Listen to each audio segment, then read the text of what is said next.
Hello ladies and gentlemen, my name is RemovableSanity and today I am reviewing Waking on the Xbox One. It's been developed by Jason Oda and published by TinyBuild. So what is Waking?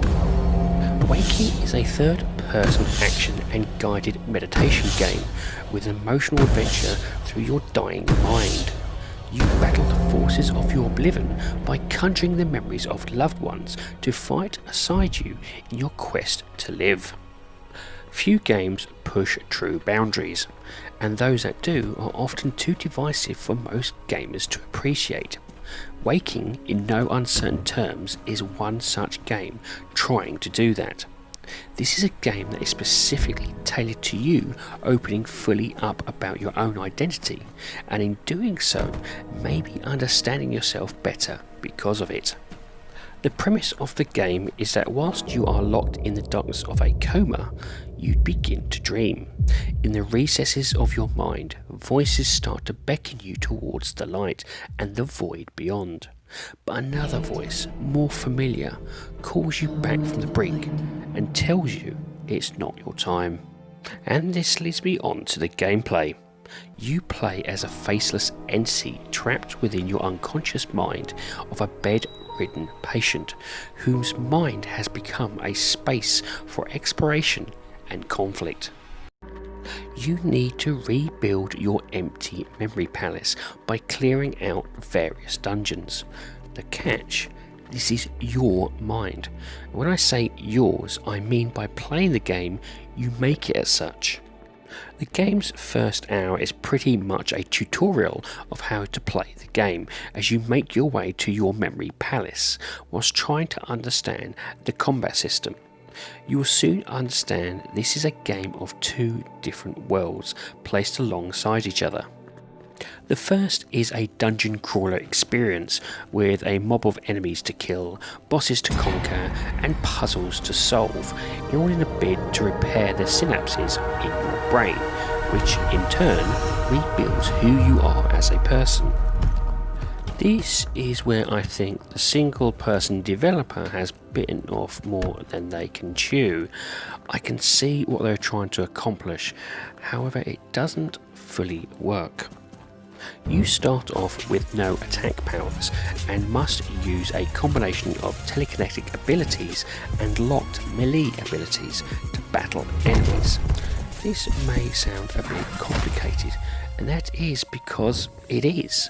Throwing random garbage at enemies using your telekinesis stuns them, which in turn also makes them drop items, which you can then absorb to add limited charges, allowing you to finally use your melee attacks. Once killed, they may then drop shields and power attacks, which, with the appropriate power, you can also then buff.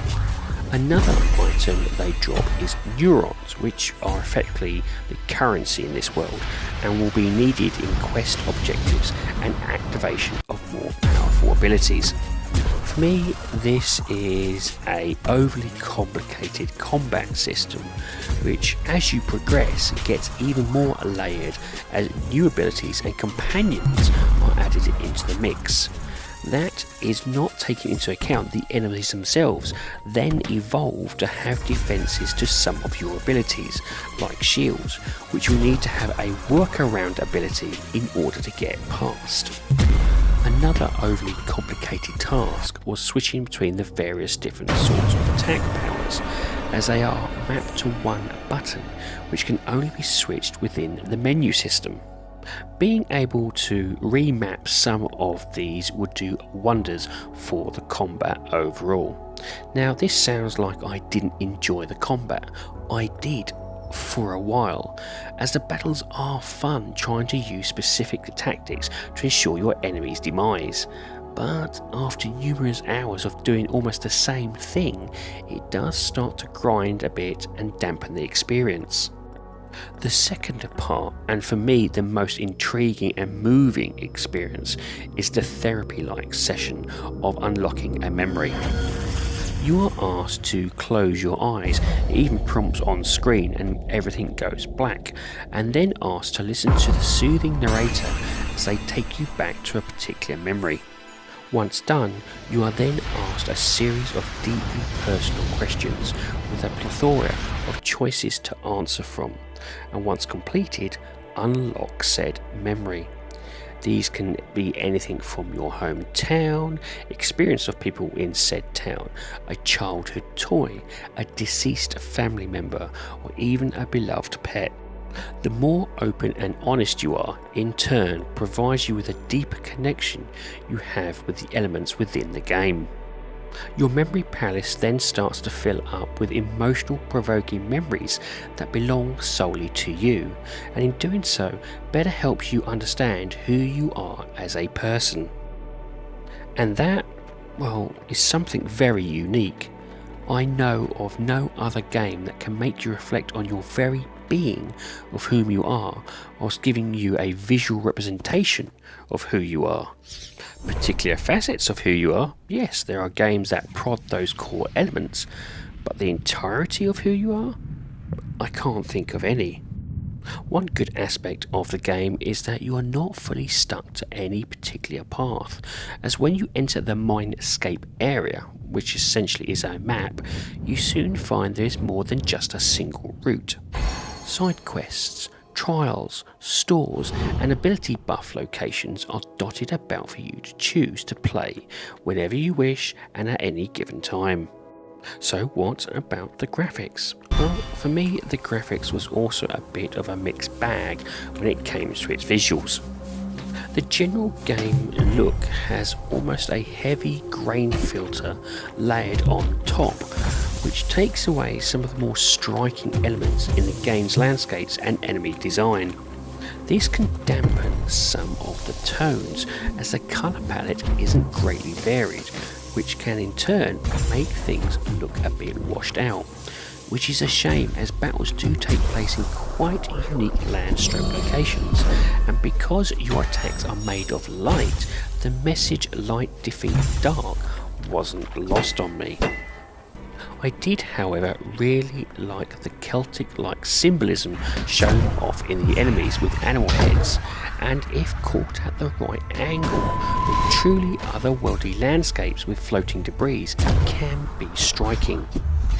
What does work really well is the images and scenes used when you're unlocking memories or discussions with the dark entities telling you to give up. These definitely give the game its own unique feel. One element I did find frustrating though is the health stat bar. Because of the grainy effect, I often forgot that existed, being that it's barely visible, which in turn confused me when I died or ran out of neurons. Overall though, I must say, while some of the elements are not to my taste, the game does do a fantastic job at portraying the deeply dark mood that feeds directly into the somber issue of being in a coma. This, combined with the uplifting images of the angel over your bedside and your powers being mostly made of light, helps sells the light defeats dark narrative. And now to the sound. The sound is another blend of different world genres, however this works really well. On the day-to-day battles and general gameplay, you have an orchestral-like music playing that gives a nice soothing feel as you explore. However, the boss battles switch this up for an almost anime dating style battle music. It seems a bit of a strange choice, but I can't say that I didn't like it. Voice work comes into play when specific moments like entering a cutscene or evolving the story or hints at where to find secrets. From the dark, untangible voice with subtitles to the almost soul-smoothing voice over of the angel, each are done excellently. Both complement each other and give the game much more weight than initially thought, and in turn is one of those things I enjoyed about this game. Combat sounds also work incredibly well, either from missile bouncings off your shield or you in turn destroying a foe that shatters into a million fragments. Each power gives weight to what you're doing, and for me it was at its best with a decent gaming headset, but also worked equally as well with a good soundbar. And this leads me on to the rating of the game. Now I rate games in order of avoid, on sale, great purchase and must own. My rating for Waking is on sale. Reviewing art is highly subjective, and those games that push boundaries can easily fall into that category. I can understand where the developer was going with this game and its journey into the unknown, whilst asking us to take a faith in its ability to lead us there. Waking is a great psychological self-reflection game, which is marred by an embedded third-person combat system that is just a bit too complicated for my liking. The game is currently priced on Xbox at £16.74, or approximately $20, and depending on your skill and patience would give you about 25 to 30 hours worth of gameplay to get to an ending.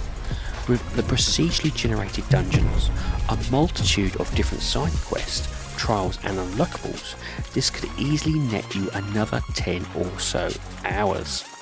And because of the game's personal nature, you could replay the game at different stages of your own life and have a different type of connection.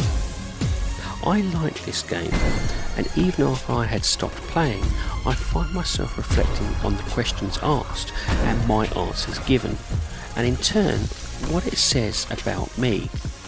Okay, it's not perfect by any means, and some areas don't work how it was intended. However, the fact this was done by one person tells me this is a person to keep your eye on for the future. I can see some amazing things from this person, and I'm excited to see what they can come up with next. Well, ladies and gentlemen, that's it. I do hope you like this review, and if you do, please like, share and subscribe if you so wish. And if you would like to put some notes or even just a comment in the comment section, I do like reading them. Anyway, have a great time gaming, and I'll see you all again soon.